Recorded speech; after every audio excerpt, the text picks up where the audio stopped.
You ask Tiger to solve. This deals with linear equations with one unknown. The final result is g equals -60. Let's solve it step by step. Group all constants on the right side of the equation. Add 15 to both sides.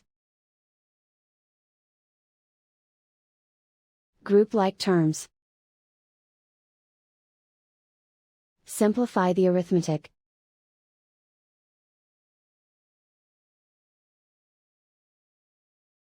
Isolate the g. Multiply both sides by inverse fraction 3 over -1.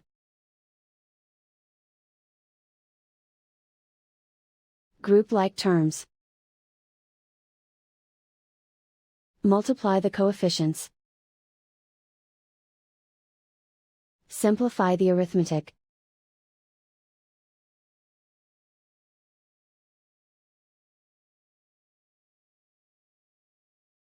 And so the final result is g equals -60.